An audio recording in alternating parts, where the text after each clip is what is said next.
So Spurs play Frankfurt, Rangers play Athletic Bilbao, and United play Lyon. Let's look at Spurs and United, because I think they're kind of on this same trajectory, the same journey at the moment, 13th and 14th in the league, and a lot of pressure on both these managers. Who needs to win it more, do you think? Amorim or Postecoglou? Oh, no doubt, Amorim. It's a bigger club, the spotlight, no disrespect to Spurs, but the spotlight there is humongous. So I'd say Man United definitely need to win it more than anybody else. Listen, everyone wants to win it, don't get me wrong, but I think the impact it will have for someone like Amorim will be massively different. Bigger than Ange? But Amorim ain't losing his job if they don't win that. No, but I just feel that what he gets in terms of stock, what he gets in terms of like maybe a bit more time, and I think what it means in terms of the media response. Bearing in mind it's a competition that is like, everyone's looking at it going, Man United should be winning this, and it's a way back in the Champions League. United should beat Lyon. I'm not sure. Yes. Tottenham, the way they play, they can beat Frankfurt. They've got the easier game, haven't he? They've got some great players. Lyon is much easier than Athletic Club for Rangers, and certainly Frankfurt for Tottenham. They've got the better side of the draw in that respect. Well, who would need it more? I would say Spurs.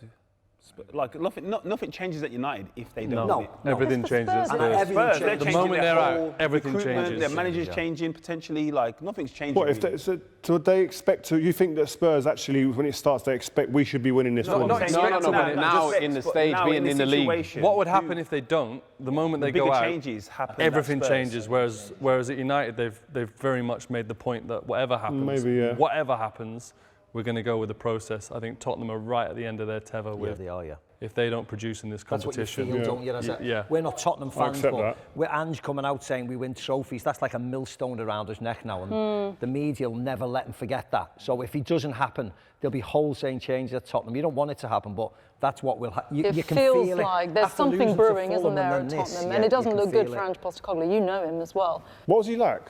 I loved him, but I was in a successful team playing some football that I'd never played in my career. You know the Ange you're seeing now and the interviews you see post-match, is that totally different to the Ange that you knew? To an extent, but he was always engaging in terms of he'd answer the question, but he'd answer it his way. Even him having a conversation with the fan about being respectful. That's kind of who he is. If he saw something happen in the street that he didn't think was right, he'd say something. But just the Tottenham team, the constant losses, it's bringing that side out of him more. But it was there when we were at Celtic. If we lost the odd game or we were questioned the way he played, especially in Europe, we went to Real Madrid and went toe-to-toe with them.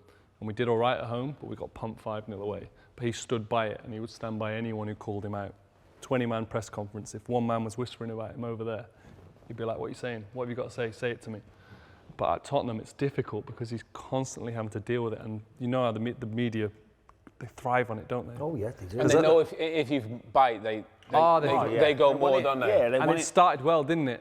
And then it unbelievable. Last year they were brilliant, weren't they? When you're winning, you can be that spiky as well. When you're consistently winning, you're one of the two probably teams that's going to win and challenge. It's stressful because, like I say, he's a constant. He will be like that, and he'll stand by it. Thing is, though, they're one of the highest scorers in the Premier League, aren't they? They're fine going forward. It's just the fact, like going the other way. They've got no defenders. But that's my point. It's hard to win in Europe if nobody's back there.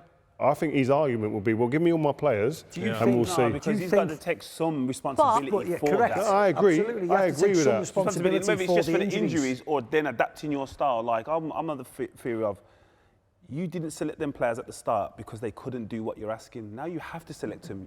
What are you expecting them to do? We played in a good United team. They won the league in the same. But we played Barca in the Champions League. Remember, Ree? What we do over those two legs? Defend. Yeah, we'd say, right, you play, we'll hit you on the counter. This philosophy thing is getting in the way of winning games. And you had Tevez, Rooney, Ronaldo, him, Vidic, Van der Sar. So would you not say that football's changed that much now that, like, Carlo Ancelotti, as great as he is, and people probably should be looking to him, they don't look to him. They don't look at, I want to be the next Carlo Ancelotti. I think you're right. Everyone wants to be the next. They should because it's about, Joe, it's about winning, isn't it? It's about winning. It's not about, we got 70% possession and we play nice football. Where the majority of the room would not look at Carlo Ancelotti. Don't you think, Reece? Style over substance. It's like, who looks like the man? Who's got the clipboard out? Who looks like he's putting out a team that's tactically like superior? But when push comes to shove, you need your players to make decisions But you know, win games. In an interview process now, if Carlo Ancelotti walked in and he's not was getting a trying to job. sell himself, then he's not getting a job. The eyebrow's not even getting a job. I mean, No, because you're right, because the stats are, even though managers lose and they go, yeah, but we had 70% but you know possession. what? No, Yeah. he didn't win though. Tottenham could win the Europa League if they defended well. I know it sounds crazy, but they have to change, the way they play at the minute. Does it depend on just having their defenders back, or do they need to change something though? Both. Like, does it depend on having Romero and Van de Ven They in aren't, situ, Danny, so that's not or even do a they have to change conversation. something? They won't. He won't. actually, if they're fit, they probably play more aggressive, don't they? Yeah. But I If think, if Van de Ven says I am 100% fit, he'd squeeze him higher. At the moment, he's just got a tail off because his hamstring could blow off at any It's moment. mad to me. Asking him to beat every forward in a race every time. over 50, 60 metres, 10 times Every a game. time. When he's had lose. hamstring problems. You can't lose. Even you Because guys, you that can't would be go hard, one-on-one.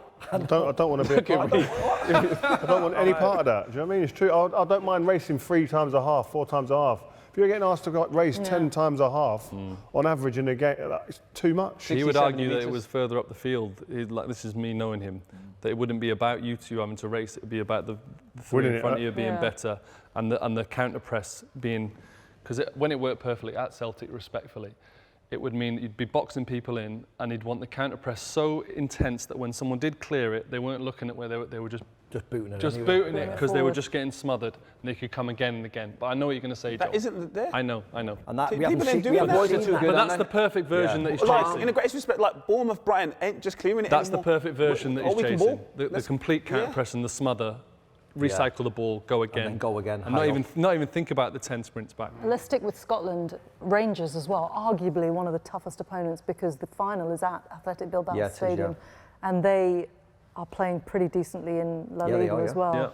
I mean, I know it's not your team, but go on. Definitely not Tell my us, team. entertain us. They've seemed to have found a form, and whilst I've had more of a keen eye on Scottish football, credit to them on European nights, they've produced.